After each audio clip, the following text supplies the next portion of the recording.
Welcome at our exclusive discussion about Polish technology, local roots and global perspective. This global perspective won't be without our honored guest and the biggest ambassador of Poland right now, Mr. Sławosz Uznański-Wiśniewski. Welcome.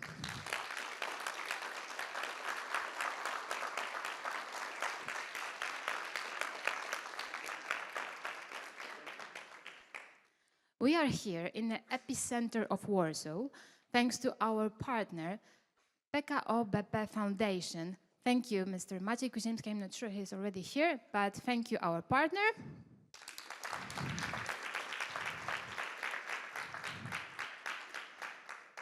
In RD Foundation, Roberta Dobrzyckiego Foundation, we believe in Poland. We share the stories, providing knowledge and creating opportunities. And today, I would like to invite on the stage our marvelous moderator of panel, Brittany Rudich. Welcome. Brittany is one of those cases who fell in love in Poland, and actually he's our new citizen of Warsaw.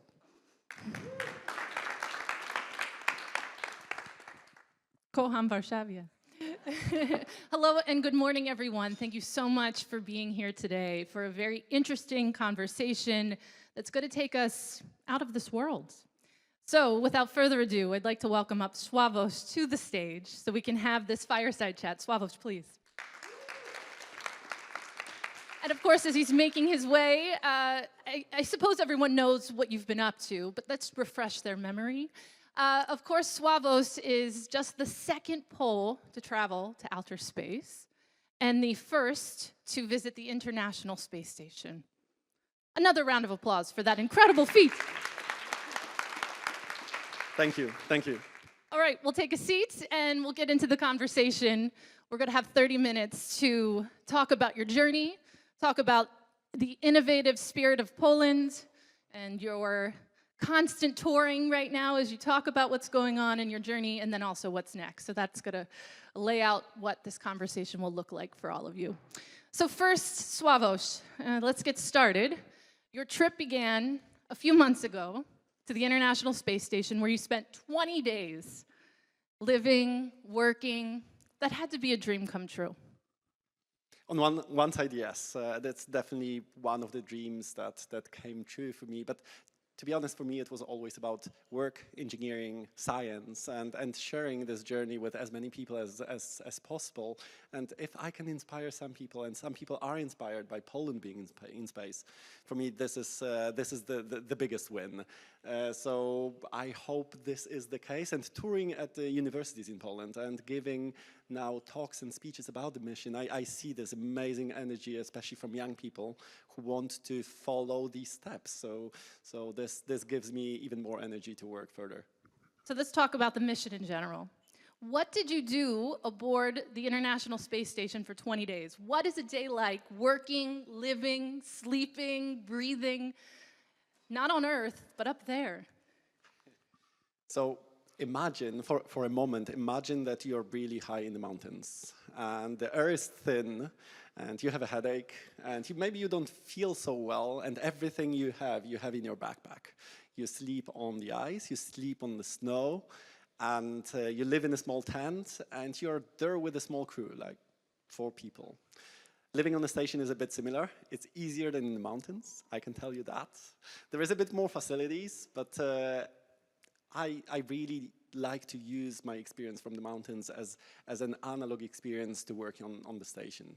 It is whatever we have, we brought with us, or it was delivered to the station, and this is this amazing platform that maintains life on orbit for the past 25 years. Actually, the 2nd of November, it will be the 25th anniversary. It's a quarter of a century that there is life on orbit, there is life outside of our atmosphere, there is our constant presence in space. And as an engineer, as a scientist, I find this completely mind-blowing that we have such a platform and we know how to do this for such a long time. So from a work perspective, my understanding is when you were on the International Space Station, your day was planned out minute by minute, second by second, because you were busy. You wanted to take advantage of that opportunity. What did work look like for you? What were you doing on the clock? So my alarm clock was, like ringing every day at 5:45 a.m. So really early on. At 6 a.m., more or less the day starts. Obviously, in the morning there is a lot of different activities, and mostly, blood draws and any sample collections and medical science happens often before the breakfast. Then we have a small, quick breakfast, and 7:30 a.m. there is the first conference with the ground. So people call from Houston. They say, "Good morning, station. This is Houston," and we have They really say that. Yeah. And they say, "We have some work for you to do." And this is where, our day starts. So this conference sets the schedule for the whole day. And we start at 7:30, and we try to, what we call, as astronauts on the station, we call it chasing the red line. This red line in the schedule that says now is moving really fast to the right, and all of us, we try to stay on schedule. And the day finishes, more or less for us, it was finishing 8:30 p.m. or 8:30 p.m., depending on the day, with the evening conference saying, like, what worked well, what didn't work so well, what is the next day, and what every person will be doing the next day, what are the differences with the schedule. And we get all this information just for us to read the procedures before we go to bed, and before this alarm clock at 5:45 the next day. But I would say it's not only about work. After this evening conference, what was really important was to connect with other astronauts and to tell a bit stories around a common meal. And whenever I could, it was to float to our window back on Earth, the cupola window, to be able to snap a couple of pictures and send back home. So whenever we were flying above Europe or above interesting places on the planet, I was putting the alarm clock at 2 a.m. in the morning and like waking up and saying like, maybe it will not be cloudy this time. The view is an interesting part of the conversation because none of us in this room have ever seen Earth from that perspective. And of course, we've seen photographs, but I'm sure a photo cannot do that view justice. Can you explain it to us, what it felt like to experience that? This is the most difficult question anyone can ask.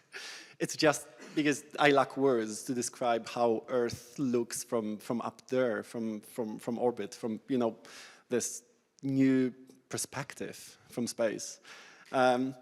I can tell the story how it happened for me. Before going to space, I really thought about, I will preserve that moment. I'll go to Cupola for the first time on my own terms. I want to be present. I want to have, be calm in my head, be ready to look back on Earth.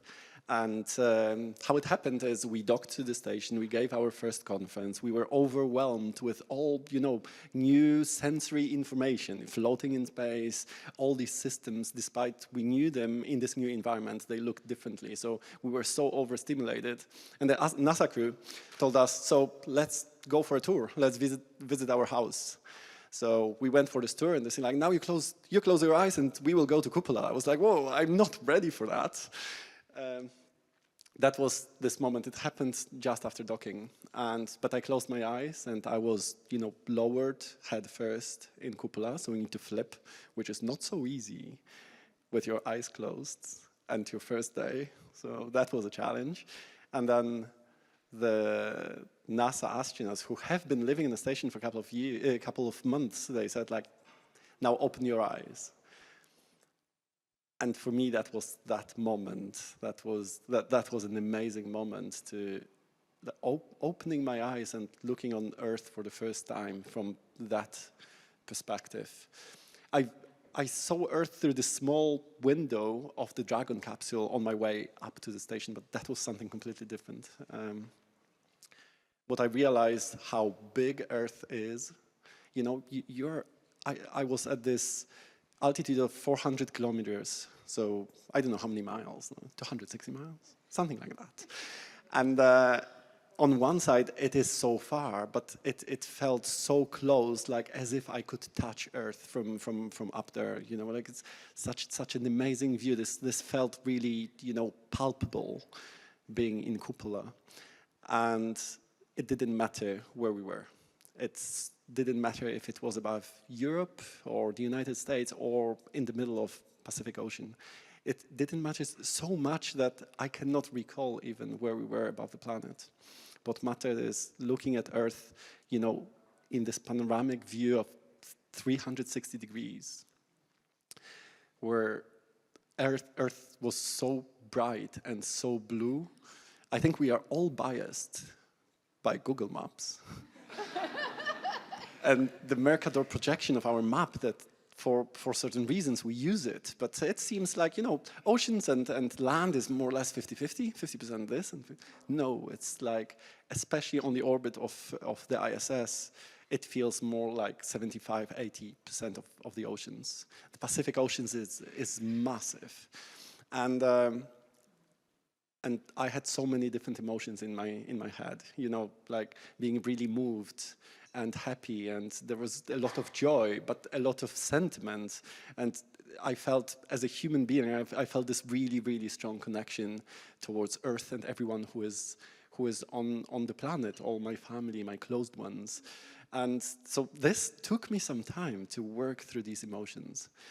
And after a certain moment, that was, you know, like this very human experience for me.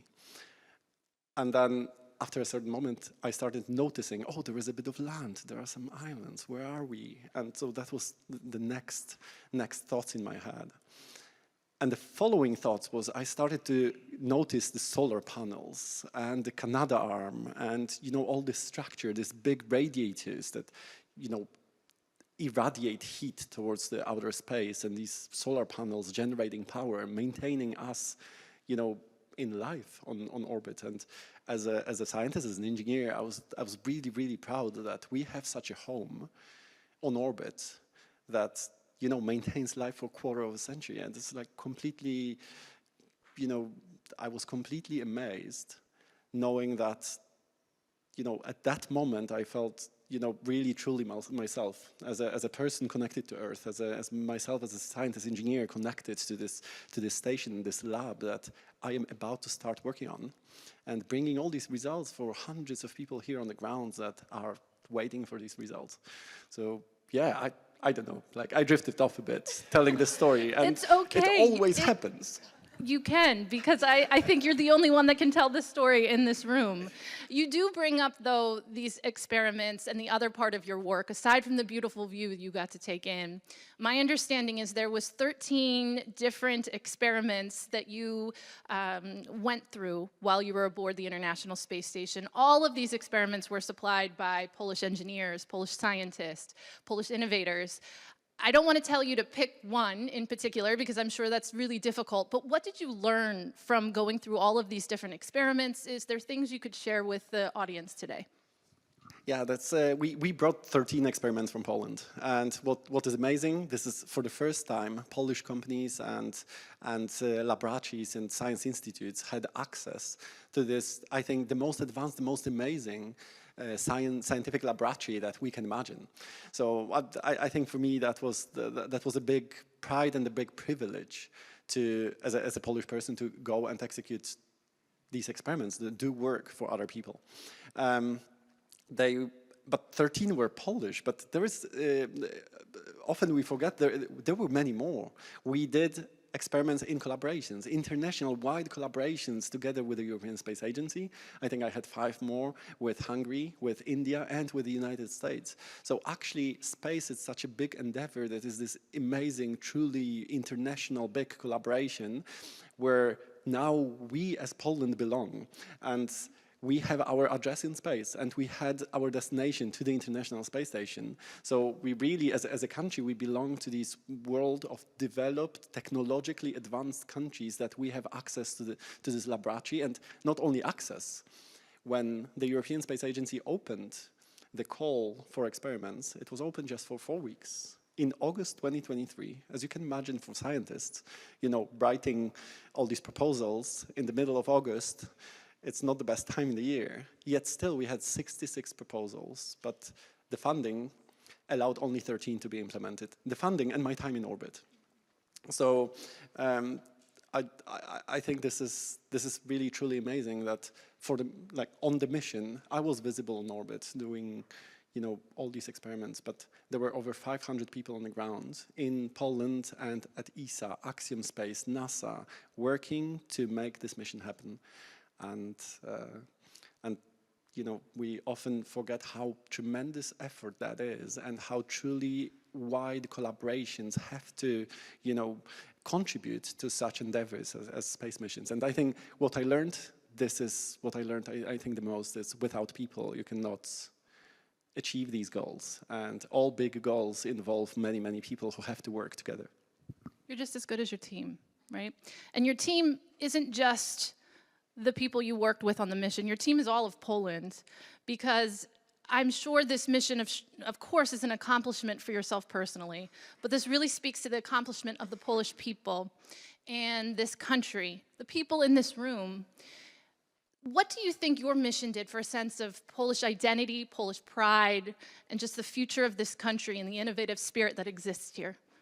That's an excellent question, but I think it's a question to all the audience. I don't know if I should be the person answering that question. What I can say is I believe, and I would like to believe, and I hope this is true, that, even for a single moment, hopefully all people here in Poland could, stop their lives for a moment and look up the sky and unite and think about that moment, what that means for us as a country.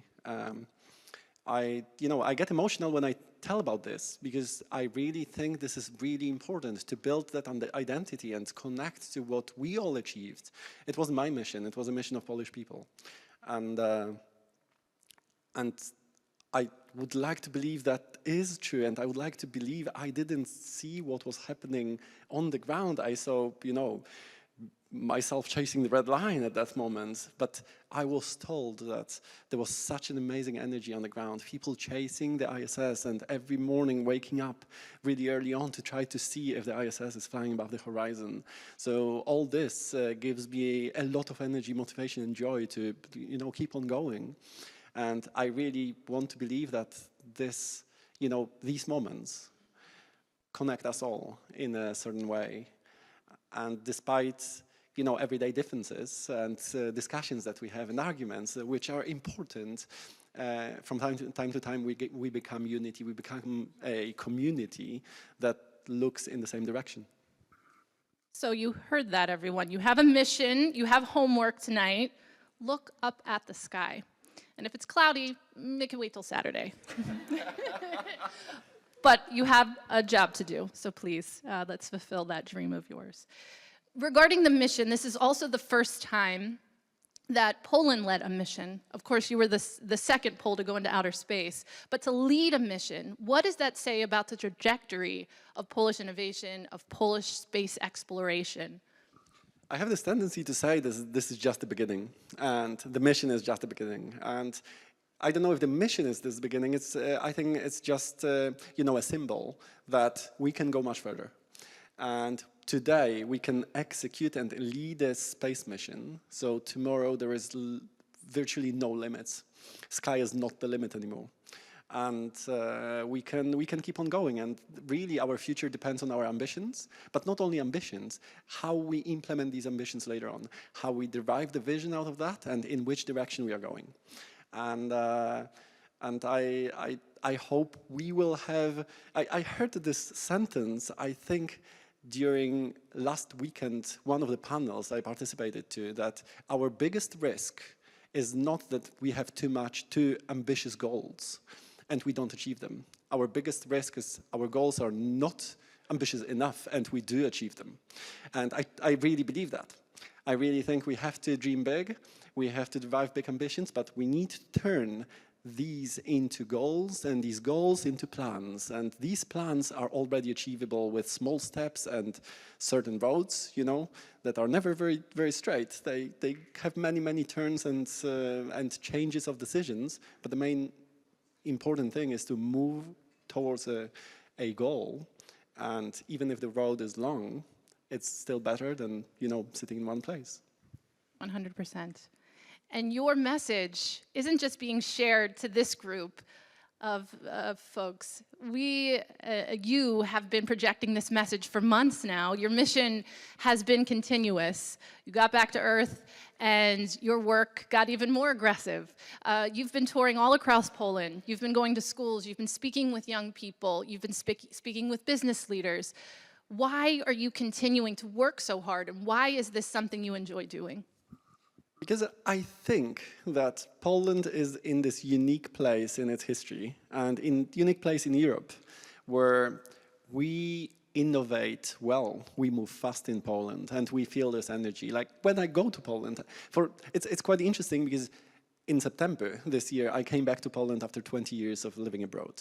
All my career and my research work I did in international institutions, which I loved, and I really value this experience a lot. But I hope that we will have such institutions in Poland, and I hope that certain people will be able to have truly global careers while still living in Poland, working in Poland, and realizing their professional dreams.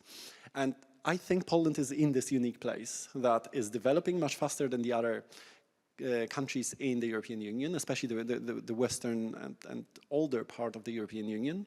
So I see this as a big chance.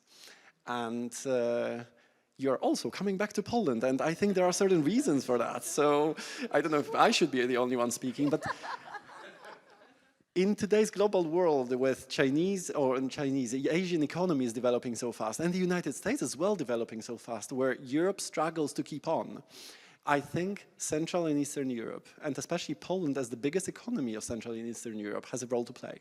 And this role can be, tomorrow it can be a certain leadership of Europe, showing this direction. And despite the countries being underdeveloped compared to the Western Europe, I think this creates an opportunity and a chance to think different, to go 3 steps technologically forward. And I think Poland is already there with modern infrastructure, modern, banking systems, modern computer networks and access to internet that is much, much wider than center countries, that I lived in. And I think based on this modern infrastructure, we can derive our future. We do not have so much legacy to drag on with us. We just build new. And we can think in a different way. So why I continue doing this? Because I hope to inspire some people on the way to actually contribute to that future and, to push us in many new directions. Space is one, but there is tremendous research going in Poland in medical applications, when we call space tech, med tech, fintech, all tech. This, I think, is our specialty, and this is where a lot of talent in Poland is. I also think that young people are especially inspired by your story. I mean, you ask any kid growing up, what do you want to be when you grow up? 9 times out of 10, they will say, I want to be an astronaut. You have engaged with young people all throughout Poland. What has that experience been like? And also, I'm sure they have some interesting questions too. Any interesting questions they've asked you along the way? So, yeah, kids ask the best questions. Definitely. Better than me, I'm sure. They ask amazing questions, and the real, what is a good question, I think, is because there is a genuine interest behind it. And kids have a lot of it, like this, you cannot give a half answer to a kid, and they will be like, hang on, I didn't understand, do it again. So, and I think this is really important. This makes you think, this makes me think, and how to express certain things. And there are questions that are really amazing. Yesterday, I can cite a question. Yesterday, I was in Kielce, and there was a girl, she was 12, I think, if I recall correctly, 12. And she said that, to the closest, we traveled across our solar system, but to the closest star there is 4 light years, and I did computations, and with today's technologies of rocket engines, it takes us 80,000 years to get there. What about that, and how do we explore space? Say that again? And I was like, yeah, that is true, and I am mind blown, like this is amazing, and yes, this is exactly 4.2 light years, and at the speed of, at the speed of light, it takes 4 years to get there. Proxima Centauri. This is it. And she mentioned the star. She said Proxima Centauri. I was like, oh, this is amazing. I was, okay, so we have these engines, with propulsion, chemical propulsion. So where we bring a lot of this energy and, fuel and oxidizer, we mix it and we shoot these very small particles with enormous speed to push this very heavy rocket just slightly, faster.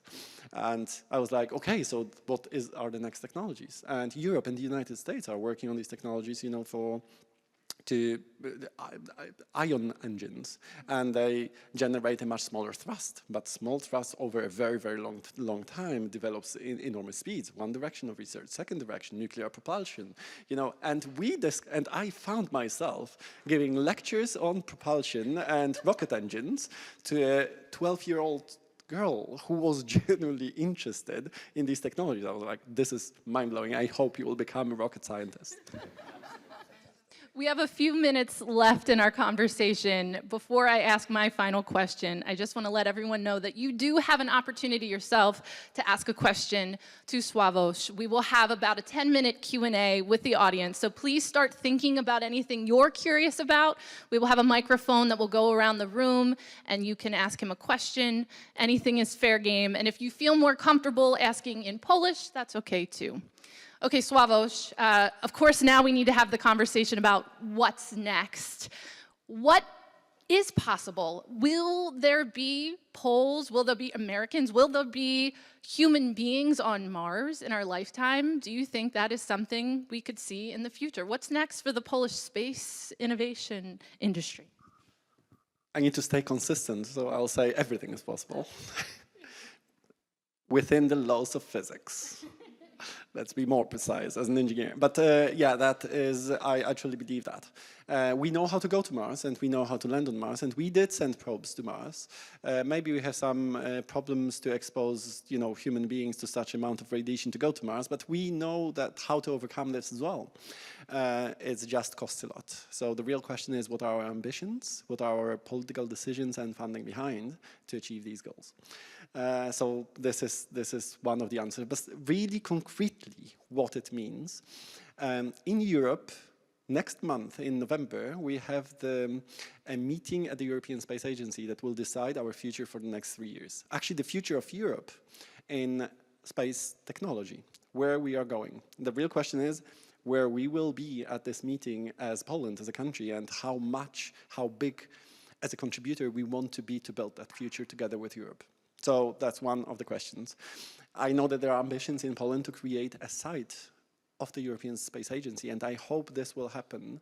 And because then we have, for the first time, actually the European Space Agency will open the site, the technology site in Central Eastern Europe.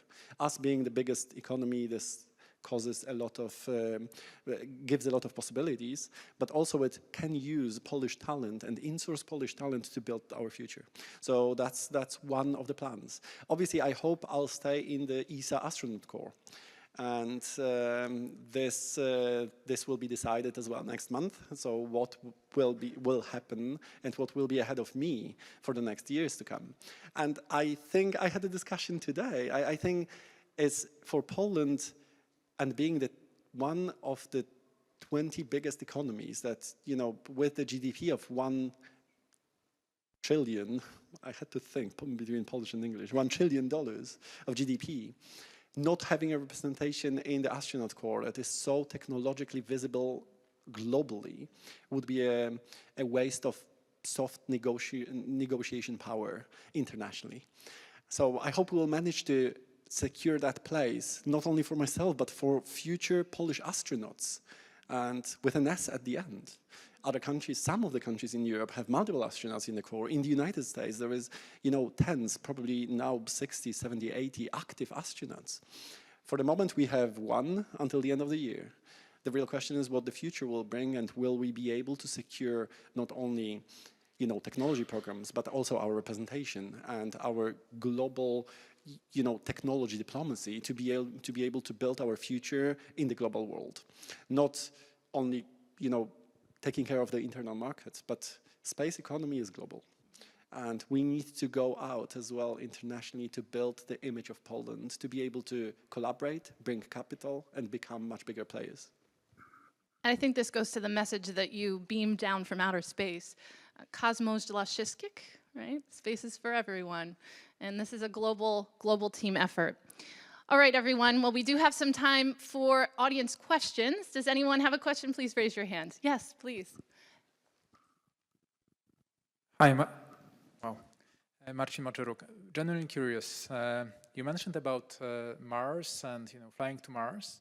With the recent advances of robotics, also humanoid robotics, artificial intelligence, do you think there will be a case of actually sending humans? This is a great question, and I love all the competency domains you mentioned, because these are our specialty in Poland. Actually, these are big new markets of, robotic exploration, in-orbit servicing, building critical infrastructure in places that are not accessible. These are all competencies we need and we should develop in Poland. So thanks for doing that. Will there be a need? I think future will bring a common joint human and robotic exploration. Obviously, if we think about going to Mars, or going to the moon to establish our habitat on the moon. First of all, we will land equipment, we will build a habitat in a robotic way. There will be a certain robots designed to do a very specific functions, but we as human beings, there is no system that is as flexible as us. Going somewhere, making decisions, even despite the artificial intelligence and all the technological advances, there is no one else that is more adaptable, more flexible as humans to perform certain action. You land somewhere and you don't know this terrain. And your objectives throughout the mission will change and will change many, many times. That's why people, I think, will never be replaceable. It will be irreplaceable in the exploration path. And nonetheless, we will be assisted with much more, new technologies. So also maybe going in this direction, this happens as well here on the planet, in inaccessible places, wherever we need to go and explore. First, we do the imaging, we scout with certain robots, certain places if needed, if they are not accessible for us. But then when we know the conditions, then we'll deploy people, we'll deploy troops, because this is how then later on we manage this terrain in the best way. Thank you for your question. And another question in the middle. I think I got the mic, so I will try. So first of all, absolutely fascinating story, and thank you for representing Poland out there. I think you will share my thoughts that what should we do to convince not the young people to become astronauts, not to managers that it's important, but the politicians, right? How to switch some money out from the crazy military amount into the space. But I'm also pragmatist. I'm leading technology company, so I will leave you with the discussion of politics because you are the best representation. But what would be your advice for us? Because there is no longer in the space that is only countries leading. It's the space industry really, really privatized. We have an example of ISI and the companies, the other one. What should we do all collectively to convince more company, more new people to innovate within this private partnership and finance them? What we can do together? That's a great question, a great discussion, and I try to build as many strategies and stories and development strategies as like going in a certain direction. So yeah, thanks for picking this topic. What is really important, I think there is a lot for us in Poland to learn from the United States, how the space sector is funded. That is true. In 2014, 1st of January 2014, the low Earth orbit economy was released for commercial applications. That created a massive boost in developing of space technology. So where we are today, it was impossible 15 years ago. That was the domain of big agencies, public funding. Now, in the United States, the private funding, venture capital for the private sector is massive, is much bigger than whatever is even as a full capital in Europe. In Europe, actually, venture capital for space tech is much, much smaller than public funding. How to attract this capital? I don't know exactly, but Europe faces this risk actually that, we are in a very, very vulnerable place where companies with amazing ideas and amazing technology being developed are often being exported because of, funding reasons outside overseas. Now, combining the certain objectives, as you said, dual-use applications, almost all space technologies can be considered dual-use applications. I often face this argument: exploration is, this is for the dreams, and we need to invest in security and defense because this is our priority in Poland, and that is true. Nonetheless, there is one side looking at this. There is no defense without space nowadays. This is where the reconnaissance, surveillance, imaging, navigation, communication, secure communications, positioning, all these domains come today from space. So yeah, there is no defense without space, but there is no future of space without innovation. And the innovation driver is exploration. This is where people, dream and ask difficult questions. This is where we need to develop technologies to be able to see further. This is, these are these applications that drive new ways of thinking. It's just because, of this inspiration. So how I try to, convince is we cannot invest 100% of resources in exploration. That's true. But if we invested 1% in Poland of defense spending into R&D and technology advancement, in 5 years, we'll be in a different place. So I am not telling about substantial funds because we know where the priority is. But without securing our future, we are just buying expensive assets that will be outdated in a couple of years. So this is one. And maybe I'll mention here, I forgot his name, James Charles Fuller, the British Army general and a scientist, an economist who created 10 principles of war. The first is the selection and maintenance of the aim. So what is our aim and what we intend to do? And this is the most important priority. The fourth priority is physical assets are as important as intellectual property. Actually, all these ones can be adapted to business as well, like how you run the business. So the intellectual property is the future and is as equally important as physical assets. And we often forget about that.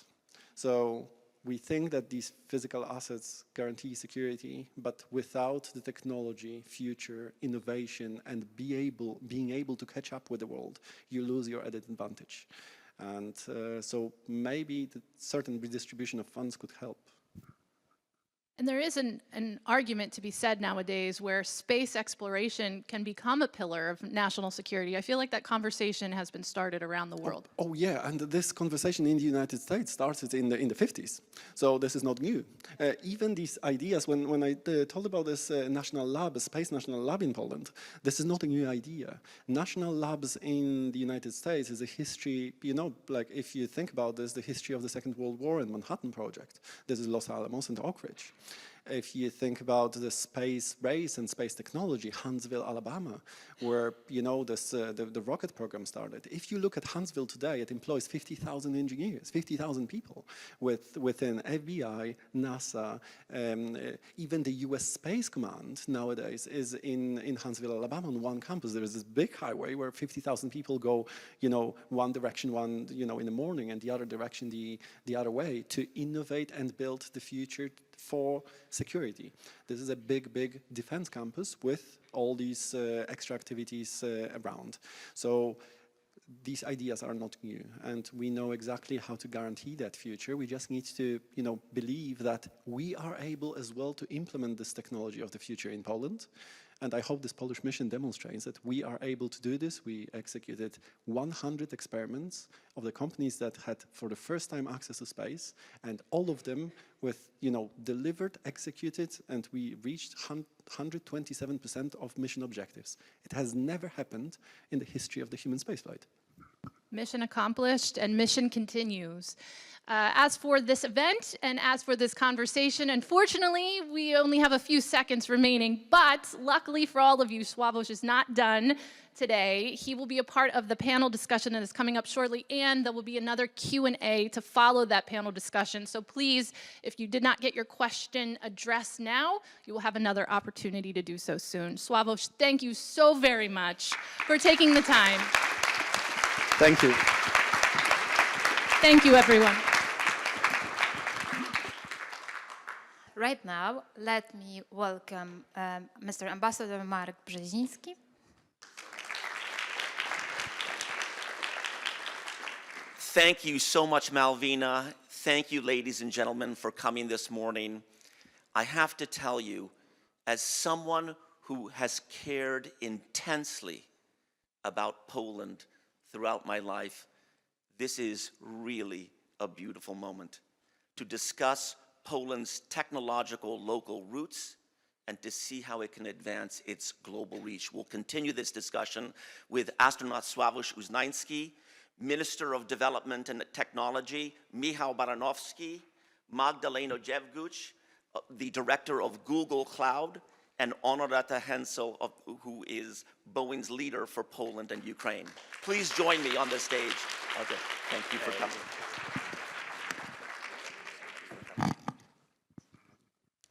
What a remarkable moment I feel we find ourselves in Poland in 2025, really on the cusp of global reach. And I think each one of you, frankly, is a symbol of change in this country, whether in government or in space travel or in technology or in industry. Something special is happening in this land. And it's something that more people should know about it. And that's what we're trying to figure out what to do about through this conversation. Why don't more people around the world see what we see right now with these 4 stars and beyond it with this remarkable landscape behind us? That's the goal that I think as a team and beyond, we're all trying to figure out, and I know we're going to. So Sławosz, let me start with you. Your professional journey epitomizes the potential I feel that young people have in technology and science. What were your experiences with the contradiction between how Poland is perceived and its remarkable landscape today? Because as you know, abroad, Poland is not considered by many people as a technology and science powerhouse. And yet we have this talent and this capacity in front of us. What was your experience with that? And what advice would you give as Poles navigate this challenge? Oh, I think this is a big challenge. And I would say there is many reasons for that. But one of the reasons is we developed really fast and the world did not catch up with what is back home. I think we need to bring more people here and show how Poland looks like today. I left Poland in 2005 and I'm coming back in 2025 and Poland looks completely different. I have myself a big adaptation period, you know, since I came back. Not to mention people who have never been here and, you know, maybe do not know much about Poland. When I did my training for the spaceflight and going in, you know, to many science centers, many you know, mission centers and training facilities, people didn't know much about Poland, but they knew certain things. I can say some people knew Poland only through The Witcher, the computer game. And that is true. In Japan, when I trained in Japan, everyone was like, oh, Poland, I know. I know some Polish words. And it's like, how do you know Polish words? Through a computer game. And that is true. This is one. But I think what is really important is to invite people here and to show what a big change Poland did. So this is one. But the second direction is it is extremely important for us to go out, go abroad, and create relationships. Talk about Poland, our technology, and especially sign contracts between internationally, globally, to bring capital and to contribute to the needs of other people. We have a lot of talent in tech, that we can use and allocate. And I feel a bit my role as an astronaut to tell about Poland outside. I think I mentioned this during the previous panel, the technology diplomacy outside of the country is really important. One, with really advanced economies, the United States, Asian markets, the Western Europe. But as well, it's extremely important to create economic relationships with countries that are developing, which, they need our products and our help to bring their markets forward. And typically, South American, African countries where there is tremendous opportunities to grow our services and influence to collaborate and bring their economies forward, which our country, I think Poland is in this unique place that we can play this, on a global scale, create relationships with almost everyone. Science diplomacy has so much potential. I saw that as ambassador to Sweden, the land of the Nobel Prize for Sciences. Great science knows no borders. It bridges sovereign boundaries, political differences, and so forth. I think you're so right about this. Michał Baranowski from the Ministry of Development and Technology. Government has such an important role in promoting investment, R&D, and bolstering the startup environment.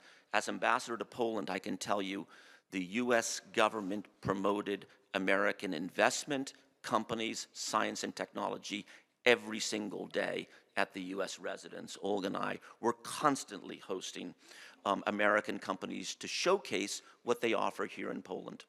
And so Michał, government has an incredibly important role in this. Despite impressive ramping up of investment inflows in Poland, much of the capital for venture and startups, and therefore talent in Europe, still goes to London, Paris, Stockholm, or Berlin. From your vantage point in government, what are the barriers? What are the barriers to attracting investment that government policy cannot solve? And what about areas where government has done important work but gotten no credit here in Poland? Great. Mark, first of all, thank you for organizing this meeting with the foundation. Congratulations. I think we are absolutely, it's a critical mission to talk about the success and to push us forward. And I also had a chance to listen to the conversation with Sławosz, so thank you for the inspiring story. I'm joining this panel at a good moment. This was not timed this way, but I can talk about some of the things that we have done very recently and also certain challenges that we spoke. So I'm just back literally last night from Silicon Valley, where we reopened the office of PAIH in San Francisco. I also had a chance to meet with few VC leaders, but that have over $62 billion under their investment. And we talked about, so the story that we have is an under-recognized story. We are undersold. So the way I see my mission, and I see how Sławosz also defines his, is to tell the story so people recognize the talent that we have, the incredible success that Poland has experienced over the last 35 years. When you tell them, when you ask people, which is the second fastest developing country of the last 35 years after China? And it's Poland, exactly. But very few know that. So I had a couple striking conversations about the competitiveness of Europe as a whole, actually. So vis-a-vis Silicon Valley, which they are, by the way, convinced that this is the center of the world. They might have there might be some truth to this in terms of the future of technology, and also the China between Beijing and Shanghai. And the key challenge is not only the capital, it's the concentration of capital, talent, ideas, and the mixing bag of those three. And by the way, on Sunday I'm going to Beijing, but for other reasons. So we are on the bit, so what government is doing, we are promoting the heck out of our story. The challenge that we have is scale. We have the talent. It's the scale not only of Poland, but actually of Europe as a whole. We are a single market almost in name only. There are a lot of barriers between our countries for companies to scale from Polish market to European market to then be able to go global. Therefore, a lot of European companies, not only Polish, but also the Swedish, the French, the German, British, go to the United States quickly to scale there. The model that I discussed with the VCs there was to build a way for companies to both scale here and at the same time open probably a subsidiary to be able to take the advantage of Silicon Valley's money and talent. And in a country that does it well, among the Europeans, it's the Brits, although everyone there was also quite bearish on Britain. The other country to look to is Israel, that has both entrepreneurial culture like Poland, IT talent, but is small enough that they know that they have to scale from another place, which is Silicon Valley. So this is the quick outline of what we are doing and what's ahead of us. It's a great outline, and you're actually a next generation leader in the Polish government. Younger, you've studied in the West, you ran a Western think tank's office in Warsaw, the German Marshall Fund. Let me follow up on that, Michał, and ask you, could there be somehow closer alignment between the Polish government and Polish business as you project Polish science and technology abroad? I only ask that because whether it's the US President or US Secretary of Energy, they will not walk down the stairs of an airplane when they land in a foreign country without the CEO of Dell or the CEO of an American company to push them forward. Could there be more of that in Poland? So we are already, I would be remiss if I said we are not doing this. We are already doing quite a bit, and it's clear recognition that there is need for a more openness for this alignment. So, but every time I travel, every time Minister Domański travels, we take business delegation with us. And we work with other ministers as well to make sure that we are the door openers. Because frankly, small or even large companies cannot open the doors the way that government does. We look to the Americans, how they do it. We look to the French, how they do it very, very effectively. And there is no, in many of our partner countries, there is no limit or no hesitation that we still sometimes see. But my ministry, Minister Domański, as a Minister of Finance and Economy, he works also very closely with the MFA to make sure that our embassies work closely with representatives of PAI. But this is a process of change, but there is no question that we are on the road. Awesome to hear. Magda Dziewguć of Google Cloud. Magda, Google Cloud is one of the key pieces of innovation infrastructure in this country. From small businesses, startups to scale giants, cloud services are today's highways for building a modern economy. Google's strong presence in Poland is truly a vote of confidence in the engineering talent needed to build this robust network, and you're not the only ones here competing for the top-notch engineers that you can find here. This shows just how far Poland has come on its innovation journey. Despite this progress, many Polish companies of all sizes still struggle to garner the same attention as West European peers. Why do you think that gap persists, and what can be done about that? And I just draw from my experience in Sweden to my experience in Poland. When a Swedish startup is trying to scale from $5 million to $100 million, they just are attracting more attention from abroad than Polish companies at the same level. What can be done about it? Well, it's start from thanking you, Mark, for being not only a great ambassador of US, but I think being a great ambassador of Poland in your heart. Yeah, thank you. Thank you. Thank you so much.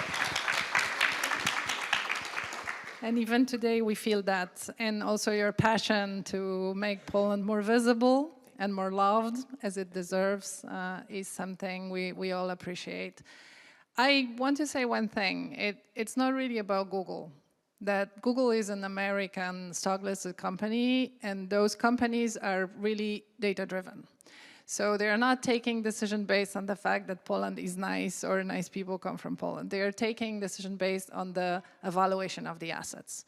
So what made Google decide that Poland is actually right now the main R&D and main engineering hub for Europe is actually because of the value that is here in Poland. And this value is really broad. Let me also explain to you how much we have, because we don't really appreciate what we have.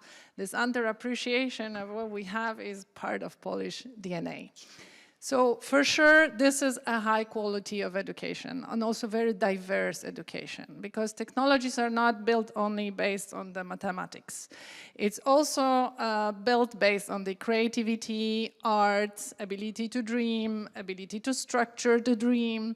The innovation is coming from cross-functional collaboration and from being able to connect many different dimensions. So we have high-quality education among many different areas, not only in maths, technology, physics, but also art, biotechnology, as Sławosz was mentioning earlier. So this is the first thing. The second, I think it's the Polish hunger, the willingness to find out what's next, how we can improve things. And when I'm asking my US colleagues why are they hiring Polish engineers, they are always telling the same thing no matter whom I'm asking. The Polish engineer is not stopping at the task.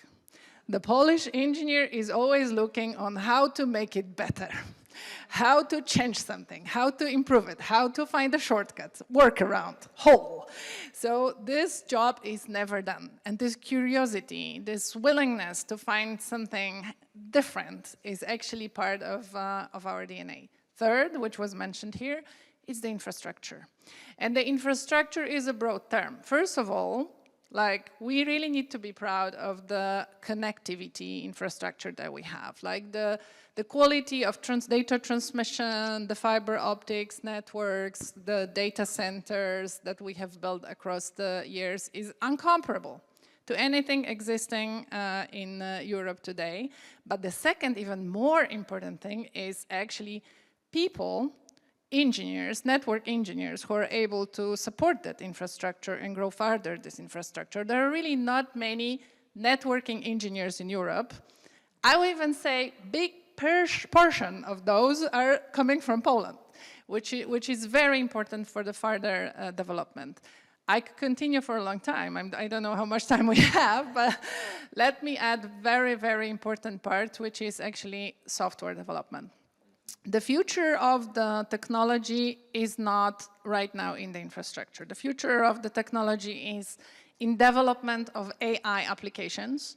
And to be able to develop very fast AI applications, you need to have very creative software developers, people who are not only coding, but people who are actually able to learn very quickly on how to code differently, in different languages, development new applications. And the future is there, and companies which you probably met in Silicon Valley, like Booksy or 11 Labs, are actually the fastest growing Polish companies. I don't know if people are aware that 11 Labs is actually right now the biggest Polish company, and its capitalization is bigger than Orlen.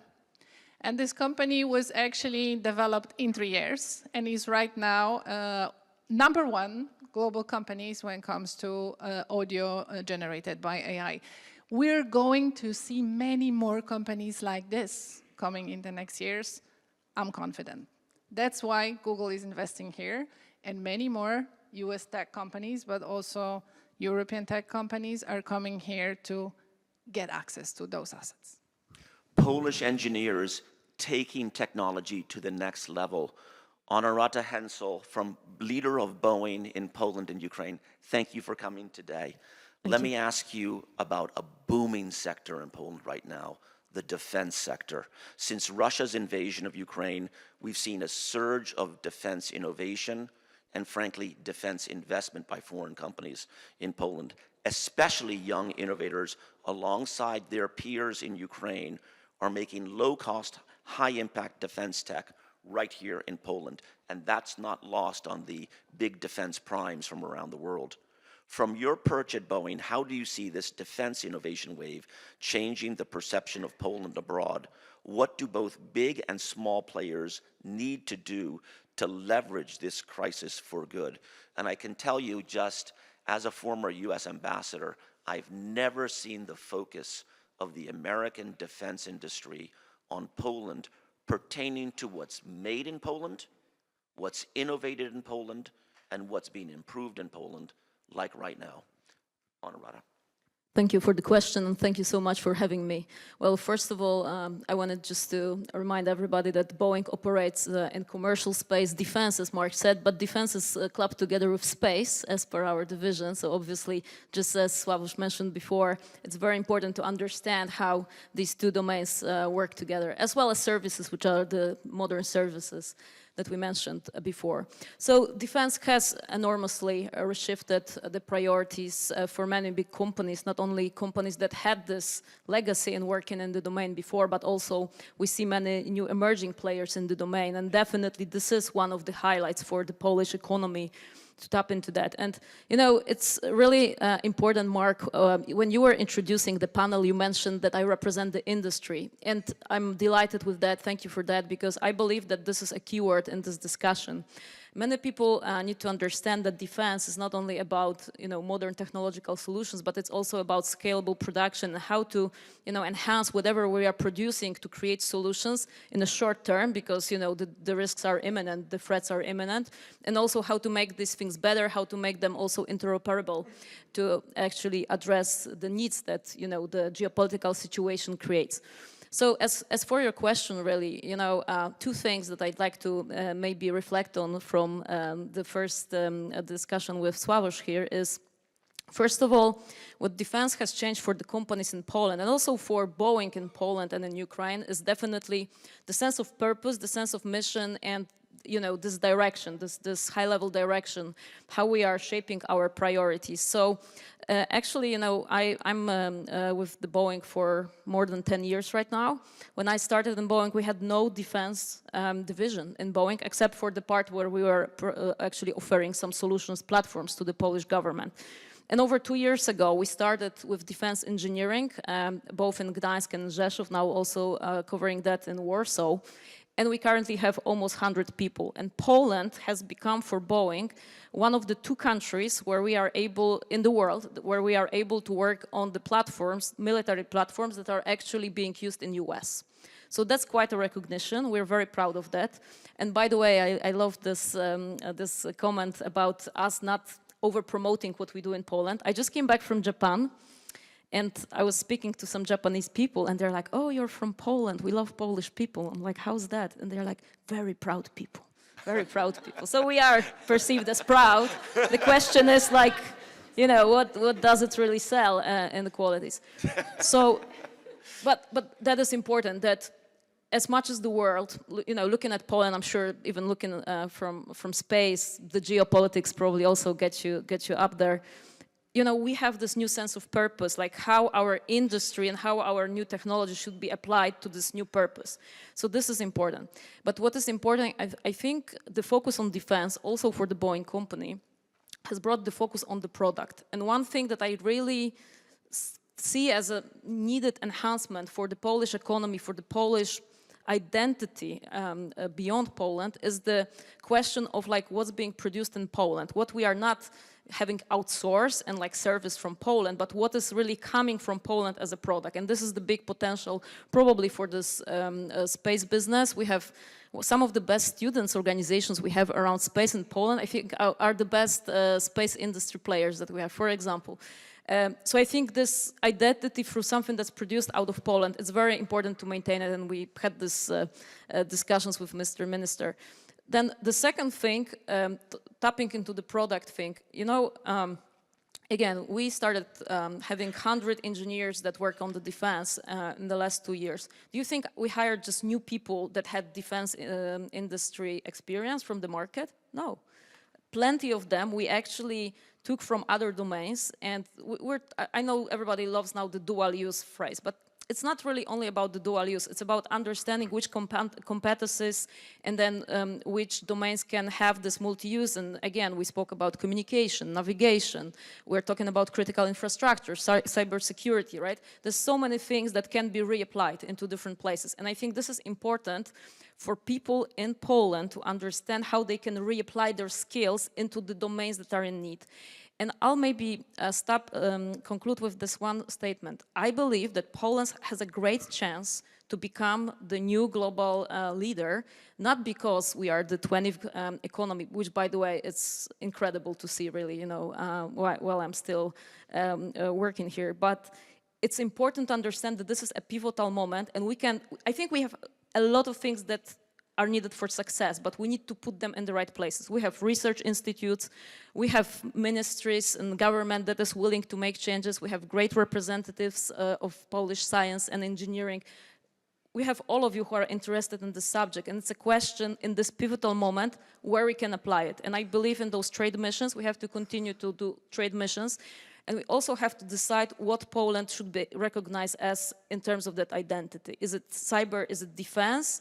Is this medicine technology, which, you know, we are very good at? I have a pacemaker, and I'm such a proud user of a pacemaker that's been implanted in Zabrze, one of the top medical institutions across the world, right? And, you know, there's so many more examples, but we need to work on that identity. I know our economy hasn't been subjected to so many, you know, downsizes because it's a very diverse economy, but I think the world is changing, and we need to also catch up with that. Thank you for that. It also takes investment in really young people, science and technology, and also more broadly academic investment in young people. Sławosza, you and I first met when we had NASA Administrator Bill Nelson visit Poland in 2023. And I think one of my most poignant, beautiful moments as ambassador here was when he went to the Copernicus Center and talked to young people and shared the story about NASA and the discoveries up in space and the various star patterns that they were finding and so forth. He's so connected on a real level, on a human level, and on a direct level with the young people there. It was beautiful. And now that you're back here, I'm going to ask a question about the guidance or just advice that you would give to young people in Poland wanting to aspire what you've aspired to. What advice, what would be your message to the next generation? Would it be to focus on science and engineering? Would it be to simply cultivate your curiosity? What would be your advice? Thanks, Mark. Very broad question. It is very, very difficult to answer precisely, but I'll try at least what I've been asked this question quite a lot by young people. Like, what should I do? What should I study for my future? And it is very difficult to answer what subject to study. And I really liked what you, Honorata, what you said. I really liked this, you know, you can apply competencies in so many different domains. And, you know, it's not about what you study, but really how you study. And for me, it's like keeping this curiosity. Like keeping your, what I would say, two characteristics.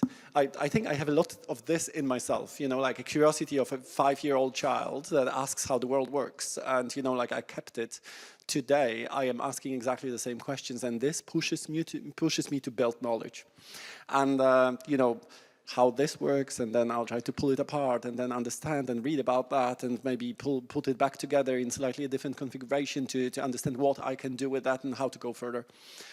So the curiosity is one.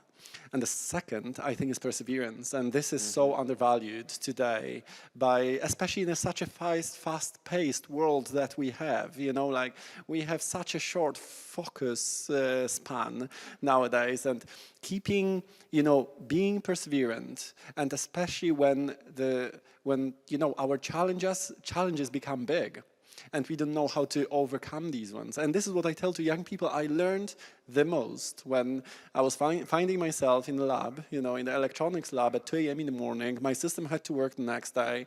And I was calling friends. They were coming with, you know, food and drinks and innovating and working together to actually solve a problem. This is what we do in the workplace later on. It's not about passing the exam. It's about, you know, doing something, building, finding a solution, solving a problem. And this problem is not a single competency. Often it's a lot of different competencies on, you know, how to approach this problem, how to look for information, whom to ask, how to synthesize this information to a digestible form, then how to use that to solve the problem, how to deploy it, how later on the next day to communicate this to others. Look, I had challenges, and why this is difficult, this is because of this particular exact problem, and that's how it was solved. You know, like when I was recruiting students to my team at CERN, you know, like I worked for many years at the European Organization for Nuclear Research. I had a lot of young people. I had probably like 30 programs, you know, master students, PhDs, young engineers, young talent coming. And a lot of them were Polish. Like I would say 2/3 were Polish. Not by chance. I think our students are really good and curious. And, you know, it is always how to share this knowledge, how to find solutions together, how to collaborate. And I find always working with my teams, it's always a bi-directional exchange of information. Young people bringing better tech, better solutions, better technology. I'm not proficient in that anymore. What Google has invented as the last software framework, I don't know. But we want to use that. So show us, work during the weekend. Go to your hackathon with Google and bring that solution and show us in a team how it changes the way we work. So this is what young people bring. Then what I can do from a perspective and a certain experience I had is how to bring this technology better, faster, how to structure it so this is maintainable, scalable, and we can deploy it over so many different projects. And this is always sort of like an exchange and collaboration. So yeah, I don't know, this is like very, very broad question, but I think this perseverance, curiosity, and the third characteristic, I would say, collaboration and working with others, because you cannot do it on your own. Yeah, an inspired child has, to me, the best opportunity going forward. I'm going to open up questions to the audience after this question to Michał. Let me ask you, Michał, a little bit using the example of the United States, where we've invested a lot in innovating in technology and design, and until recently, very little in actually building the things that we invent. America is now trying to get back into the manufacturing game, as you can see under President Trump. Poland doesn't suffer from that problem for now, but soon enough, the pressure of rising labor costs might turn that tide. How are you thinking about this prioritization? How does Poland stay in the game of both making and creating? Great question. In many ways, difficult answer, with the exception that we are clearly, I think actually the political class broadly understands the need to find a next booster, not to overuse space comparisons to our economy. Yeah. Polish economy has grown continuously, with the exception of 2 quarters, for 35 years. We've been catching up. But there is a clear limit to what you can do with catch-up only. Innovation is clearly the answer. And this is where collaboration with working on space, working on defense, and developing our innovative ecosystem, which is already pretty rich in Poland. We are very strong on talent. We are less strong on scaling. It has both challenges that are European challenges, frankly, a bit of overregulation, which is very much a priority for the government, both during our presidency and right now. Scaling to take advantage of both European market and then global market. There is a second issue that is actually very structural to the manufacturing aspect of it, and that's price of energy. That's, again, something that ails all of Europe. The prices of energy are particularly high in Poland, and it has an impact not only on the traditional manufacturing of steel, let's say, but also of the industry of the future. If you want to build an AI gigafactory, this will take a lot of energy. So that's a challenge that both we are working on, and it's something that will take more than 1 or 2 years to address, but clearly identified issue to be addressed. Absolutely. Let me open up the questions to the audience. Sir. Thank you very much for this meeting. On behalf of our hosts here, I'm representing with my colleagues Department of Innovation and Development of PKO-BP and Let's FinTech program. We are really happy to host such interesting conversation about the innovation, especially Sławosz. It's not the first space event in this building, which is a really epicenter of innovation in Poland, and we are happy to invite you for other meetings. But the question to Sławosz, we discussed about space, about the space is the most innovation-driven and industry, and let's see, disseminating this innovation into other industries. And I think we discussed about the investment support by government, but I think what's your view on using some space technology into real business application in real life? Of course, we are using, let's say, navigation, etc., but something which really creates business cases, which really pay for itself, let's say. Especially we in the bank, we are looking for such ideas, also using space. So what's your view from your perspective on such cases? Yeah, this is a very important question, actually, and I think this is where we struggle a bit in the space business. So this is one. For example, there is a lot of applications already using space data, meteorology, and how we use our infrastructure, and this typical when we say GPS or Google Maps. Today is Galileo. This is the European program. So just to put it out there, yes, Galileo within the European Union, if I'm not mistaken, and the latest data I had, generates the economy of 80 billion euros. 80 billion euros. It's just Galileo program. Copernicus, I think, is 30 or 40 billion euros. So these are big economies. If we think about this, like just Galileo, Copernicus, and couple of other European assets, space constellations, are comparable to GDPs of our countries. So these generate really big economies. Where we struggle a bit is how to use effectively these data for analysis to be able to use it to drive our decision-making process for institutional segment or the private sector. There is a gap to close. And I think Poland, in terms of quantity of software engineers, data analysts, data centers, upcoming AI, we are very well placed. And most importantly, what we already said, modern infrastructure. We are extremely well placed to actually close that gap in Europe and create big economies in tech for not only us, but for the whole Europe. How the crisis management decision process is driven based on data from space to be able to react quickly. So these are typical scenarios that actually we need to discuss and we need to invest in to create solutions. This is just one application. Obviously, in the United States, this ecosystem is much bigger. The venture capital and the private investments are much bigger. It's just because it's a return on investment. And we can already see a slightly bigger ecosystem with more players, more diversified, with bigger private capital generates, economies where you can invest and you get a bigger return on investment. So in Europe, I think our biggest challenge is how to move faster and build tech faster, and how to fund within Europe to avoid, one thing, the brain drain and the best talent leaving, but as well buying by foreign capital and exporting technologies outside. This is also a big challenge, and how to capitalize on these ones, how to find these the last applications that generate these economies.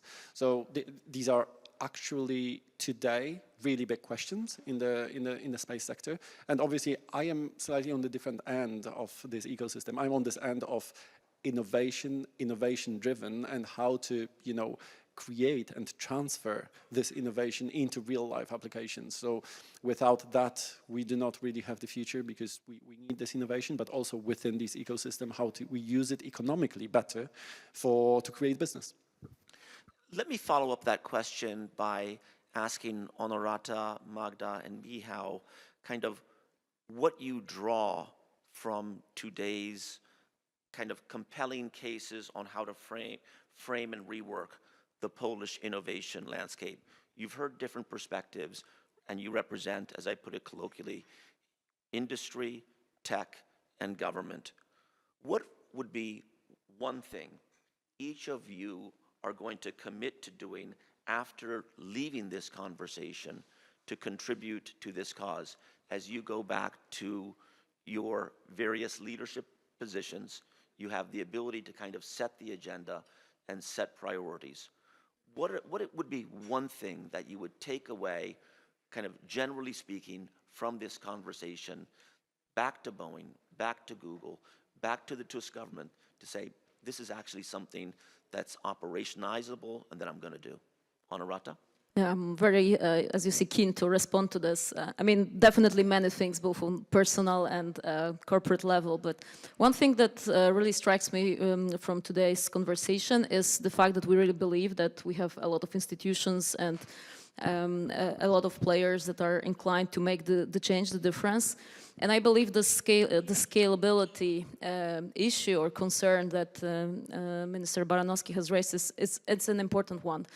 And just this Wednesday, as a Boeing company, we have organized something called Industry Day, actually with the support of PAIH, our development agency, where we invited 50 Polish companies to come and talk to us so they can actually test the potential expansion or start of the partnership with a company like Boeing to understand better if they could fit the global landscape as a company coming from Poland. And this is something that I'm even more committed to do after this meeting. I believe that, again, there's many companies that might not have the right focus right now, purpose. If we have the right strategy, the right attitude, we can get a lot of small and medium-sized companies to become part of the global network. And this is what we really need. There's so many great companies. I mean, I've learned about things I had no idea that exist in Poland, like companies that their applications are being utilized in different domains across the world, but nobody's talking about it. And I think big companies like mine have accountability to help raise these companies as part of this, I call it corporate responsibility in Poland. And that's going to be my commitment, to work with those companies and to work with these institutions that can use our brand, can use our global supply chain, our products to elevate them. Magda? Let me engage the audience in this answer. What we saw in the video was a very important part where actually the owner of the foundation that collected us together said, I'm very grateful for this country to give me those opportunities. Who feels the same? Who feels like you're really grateful for this country to give you those opportunities?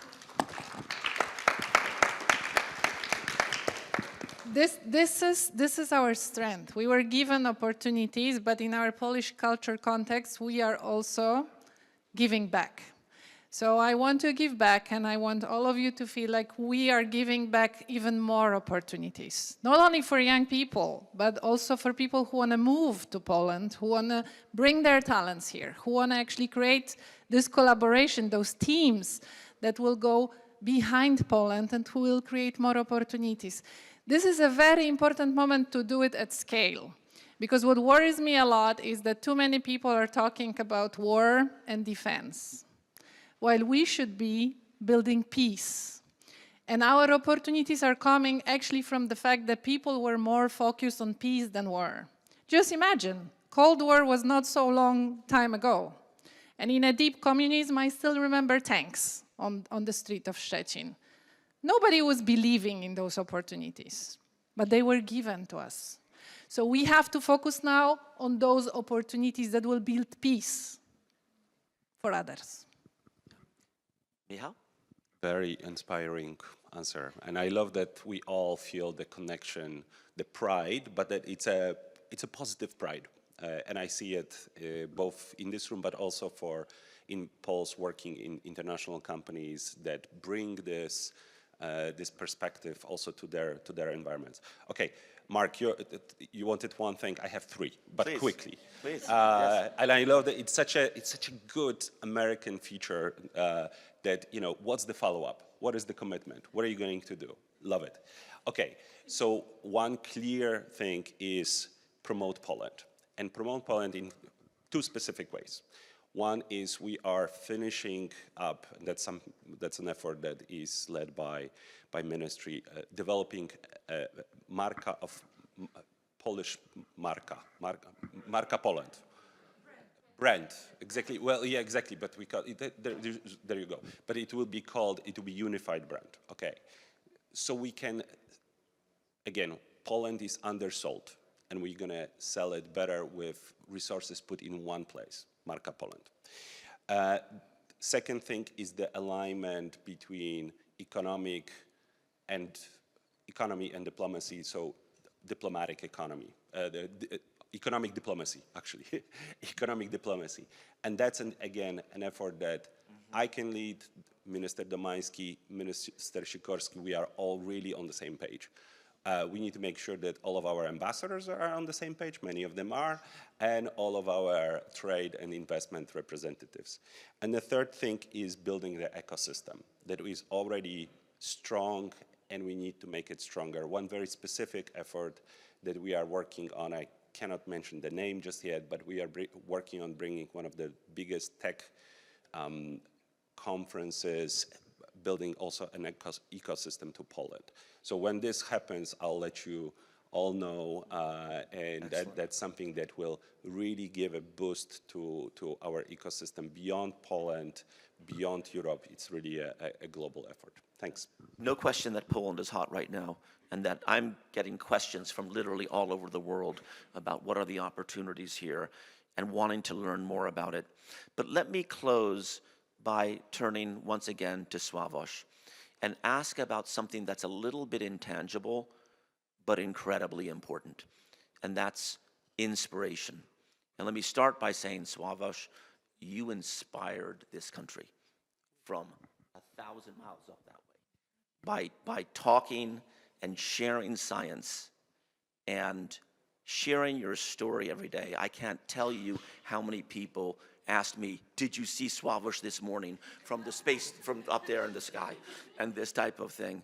And it was awesome. You made science and technology accessible to every single person who can turn on an iPhone. I think that is a beautiful thing. But let me turn that around to you, because you have now traveled this country and introduced yourself to this nation, but probably have also heard inspiring stories. As ambassador here, I can tell you, I was inspired by the American soldiers serving here, who I would go and see in Bemowo-Piskie or Augustus or Mirosławiec, not Warsaw and Kraków. And they would say, I never thought I would be in Poland, but I'm so proud to be here, and I'm received so warmly by the Polish people. And thank you for making our soldiers heroes. But let me ask you, what inspired you as you have gone around this country? You talked about the 12-year-old student who asked you this incredibly sophisticated question that I couldn't even think of. What inspired you? What kind of gave you an extra boost to think about either while you were up there or since then? What a question, Mark. Thank you so much for your words. And I'm moved with what you say. And what inspired me, I think, maybe it will be an obvious answer and not very deep, but I think I have a lot of this curiosity that I kept in me, and I don't know where it comes from. And I think I have no idea how it started, but like, I still have it in me, and that's like the most honest answer I can give is actually I try to cherish this curiosity, to trying to understand and build a bit more knowledge around certain things. I get a lot of energy from these encounters with students and young people, and these questions about rocket engines, you know, like this gives me a lot of energy to keep on going, because I know that they want to know. And then at that moment, it is difficult to stop, you know, because they are the potential. They will be building the future. Soon they will be choosing their career paths. I have these, you know, the main focuses with which, you know, students or age groups to interact is, you know, like the end of the primary school in Poland at the age of 14, I think, and when they choose their A-levels, you know, and their career path, which studies to, you know, where to start. And then when they start their studies and they finish, is basically how to create businesses, how to build tech, how to be useful and to contribute. You know, like all that inspires me when I have these human stories with them. They are asking me, you know, like what to do to become an astronaut. And I'm like, I don't know what to do exactly and what field to choose. But there are certain, you know, certain universal answers is choose what you love doing and become really, really good at this. So become a specialist in one thing and be world class. Don't be ashamed of it. Like pursue that. And when you are that and you are still curious and you want to build knowledge around, just, you know, use it in different domains and try to extrapolate what you know to as many people as you can, as many businesses, as many fields that you can contribute to, because this is where you create impact. You know, through that unique knowledge, then you create impact in so many different places. And I try to do it myself. I will keep on doing. I don't know how I am doing. I get these are beautiful words. You do it well. Thank you for that feedback. But I'll try and keep on doing that, because I believe this is the way that, you know, the effect of scale, actually inspiring more and more people, they will inspire others. And I think, you know, through this effect of scale, I hope this will build our development, our future, and, you know, like the new solutions where many more people join. And I hope, my last sentence would be, I hope that, you know, in a year, in 2, in 5 years from now, visible people in a society who work in science and tech will be many, many more. Not one astronaut, maybe we'll have astronaut corps in Poland. Maybe, you know, not one known professor, but many of them, and a lot of engineers. And young people will follow these role models. And I hope there will be many more platforms, like an astronaut today in Poland, Polish astronaut, many more platforms to convey this message. You know, I asked Robert Dobrzycki, who founded this foundation, why did you create a foundation? And he said, you know, Mark, when I was 19 years old, I got a chance to work as just an assistant to Carl Panettone, who is the founder of Panettone Logistics and this global company. And I started traveling abroad, is what Robert told me. And he said, being Polish was not an asset. And I was really surprised by that. And it set me back. And I want to create a foundation that is a platform to propel this country's base assets, its science and technology, forward. Minister Baranowski, Sławosz Uznański, Magda Dziewguć, and Honorata Hencel, you did great tribute to what Robert founded this foundation for. Thank you so much.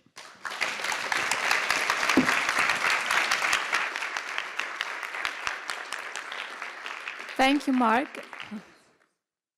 Yeah, so we have, I saw last few minutes ago a few hands. Can you show me again?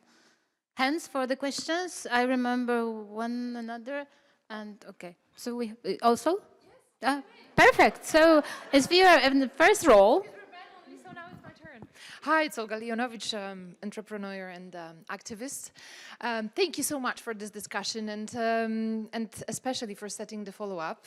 I think inspiration is very important, but I think that there is one thing even more important, acts. We have seen, together with Marka Brzeziński, too many rooms just with the adults, with no young people invited to discussions, conferences, company events.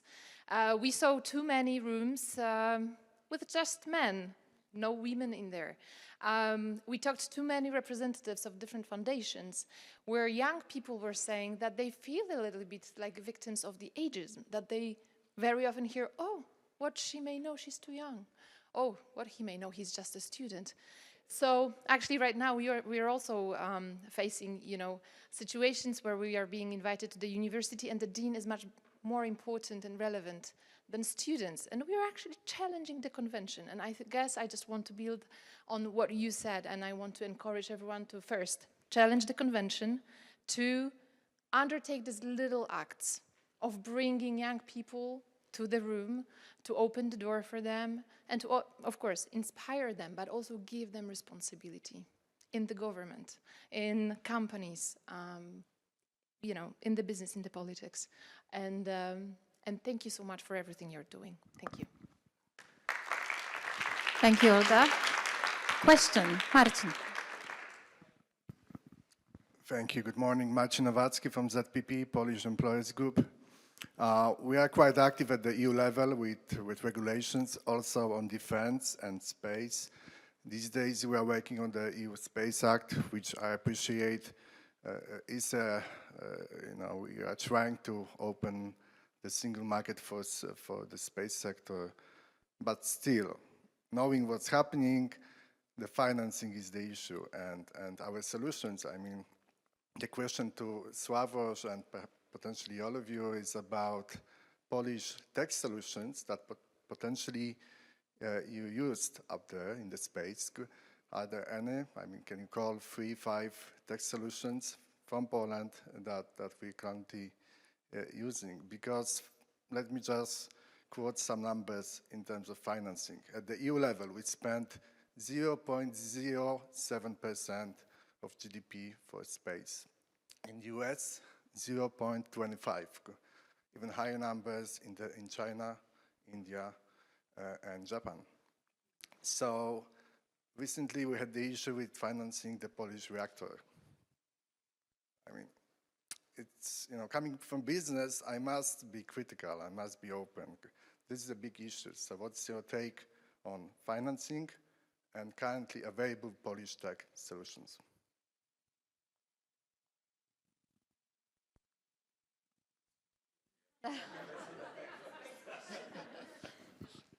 Should I go first? I think funding is a bit of a problem. Like, we do not invest enough. A couple of solutions that we built actually for the space mission that can be used for all of us. And I think there are really beautiful businesses that can be created. I have many here, but let me tell, for example, we took one computer that was designed, a high-performance platform designed by a Polish company called KP Labs from Gliwice. I installed this computer onto International Space Station. On the station, they test AI algorithms, artificial intelligence algorithms in operational environment of space. So imagine that you have important critical infrastructure, a very expensive satellite, or maybe a Perseverance Mars rover. And you want this platform to take autonomous decisions, but before you upload new software to do that, you'd like to test it somewhere. So now a Polish company has hardware in space, and they also have a standalone spacecraft that does a similar thing, where clients of the company, or clients can include NASA, can include the European Space Agency, can include SpaceX. Before sending such software to a very expensive asset, they can hire the platform based, on the day of work, on computational power, whatever the metrics are, to test it in space, and then when it is validated, to send it further. So this is one, hardware as a service platform where we provide really good services like that, and thinking a bit out of the box. Typical legacy space was building a hardware, testing it on the ground for many, many years before sending a big thing. Nowadays, new software is deployed every day. The Starlink constellation is reconfigured very, very often to serve clients. And I don't know if you remember, in June this year, there was a blackout of Starlink. Why there was a blackout? It was because the new software was deployed on the constellation that actually, impacted the service. And having, better ways of testing to deploy on really expensive assets is important. This is just one. We tested multiple of them. For example, we took the nanosensors that measured the biometrics of an astronaut body. Nanosensors, nowadays we have a Garmin watch or another type of watch, really expensive. And when we go running and triathlons and so on, we put all these statistics and it measures and publishes online and so on. But maybe in the future it will be printed directly on a t-shirt. Maybe you can have such a t-shirt where sensors are printed directly on it. And you can distribute these t-shirts to 50,000 patients in a hospital and wirelessly get all biometrics of patients to be able to diagnose how they heal and if they are healthy and so on. It's quite a scalable business, but someone needs to invest in this technology to build these solutions. So these are a couple of examples from the mission, this, nanosensors that we created. It's a scalable business that can bring, a service on the ground for us all. Runners, but also hospitals, but also, people working in difficult conditions where biometrics and, doctors can follow them remotely. These are a couple of these solutions. But you are right that we still need to close that gap. And that was the previous question from a gentleman here to how to bring this as tangible services to big communities and have this business scalable. So this is yet another question. We need to work on it, fund it, scale it. And in the United States, it happens better. But Europe has this manufacturing and scalability problem. We do not know how to do this. Looking even at SpaceX, I launched on a rocket that was called the Grace capsule, was 213. So 13 capsule that was built. The second stage was called 2505, stage 2 of Falcon 9, 505th rocket, second stage built for SpaceX. 500th rocket. This is amazing. And the booster that we launched on was called 1092.2, 90-second booster that flew the second time, but some of these boosters, they flew 30 or 40 times to space.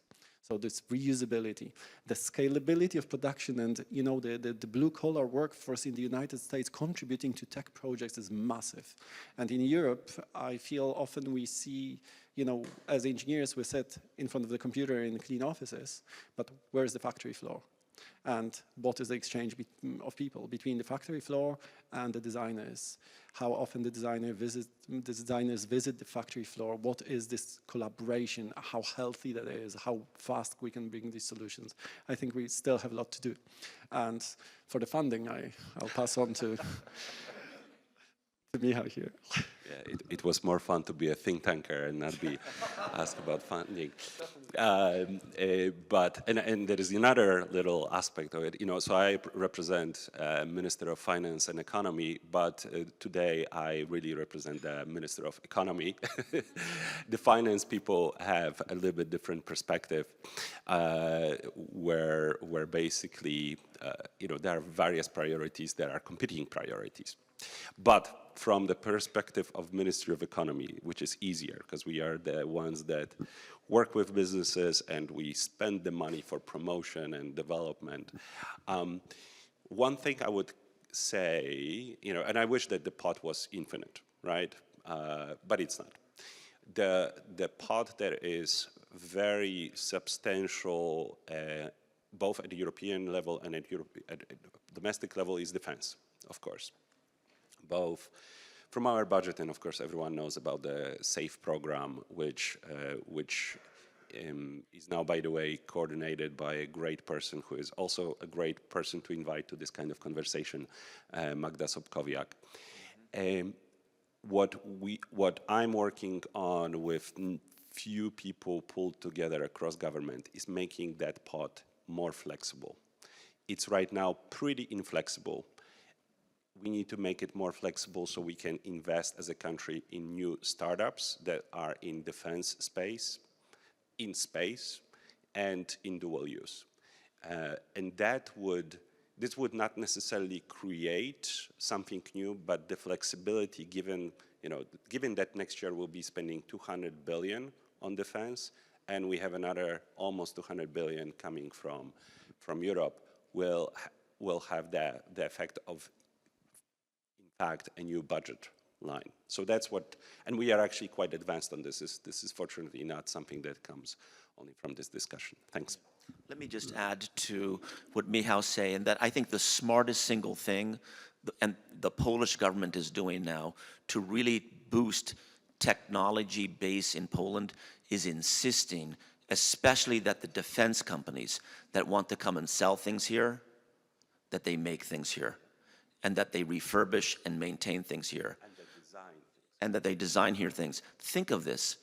10 years ago, the United States government wouldn't have let a Polish person within 1,000 yards of an F-16. Now in Bydgoszcz, Poles are engineering and refurbishing F-16s. 10 years ago, the US government wouldn't have let a Pole within 1,000 yards of an Abrams tank. Now in Poznan, Abrams tanks are being rebuilt and engineered by Polish engineers. The collateral effect of that is awesome. Honorata, I'm sure that you would agree with that Polish engineers really benefit from the fact that these maintenance and repair operations and the design operations are here. Absolutely, and I can only add to that obviously this will be also the case for the Apache helicopters in Łódź, as well as, not only for the things that are about the regular maintenance and service, but also for the R&D. Part of the offset agreement is about actually making sure that the Military University of Warsaw can develop with the know-how from Boeing the materials that will be actually serving the purposes of future military platforms. So it's also about taking things even further to the future in Poland, from Poland. Yeah, but if the Polish government weren't insisting on it, those foreign companies wouldn't do it. I will add one thing, because this happened already a couple of times. We mentioned dual-use applications, and I think, Honorata, you started dual-use applications, but I wanted to a bit give a food for thought. I feel dual-use as a word nowadays already becomes a bit obsolete. And let me explain why. Because the main thing is how to use, nowadays, if we talk about scalability, in general, scalability, dual-use applications, typically it can be used for civilian or military use. But nowadays we have so many different assets, but how to use many assets towards one analysis, towards many destinations and clients. Not talking really about dual use, but multi-sensor to multi-clients. Having a much wider and broader economy instead of considering only two very specific applications, but really how to use our tech, our assets, in the most broad way at the most global level. And I think this is where Poland can have an added advantage, thinking out of the box and how to bring these services in using, software and cloud infrastructure, software engineering, hardware engineers, and as well purchasing these assets and building further on our own. And this might create a really consistent, big ecosystems, not to serve within the country, but outside of the country, but also creating these collaborations to be able to integrate services from applications that had nothing to do before between each other. I will just add to that a personal story. Like 11 years ago, I was actually hired as a person number one in Munich to take care of those, issues that Google might have in this Eastern Europe, whatever it was. Today, it's a couple of thousands of people who are working for Google in Poland, 64 nations, all possible races and religions. They've moved here with the families. They love this country. Every day I'm hearing stories how they love this country because of quality of life, because of being safe, being green, being warm, welcoming them and their families. Let's work every day to scale this. Dear all, I see the hands, but I will invite you for the network in a few minutes. But right now, I need to be a bad guy, and I will be a timekeeper, because there is no more space for questions right now about space. I see potential for this discussion for the few days conference, actually, and not only for 1 hour panel. So Let's thank our panelists for today. Thank you, Honorata, Magda, Sławosz, Michał, Mark. Thank you for today, for your time, for your thoughts, and for encourage us to be ambitious. Thank you.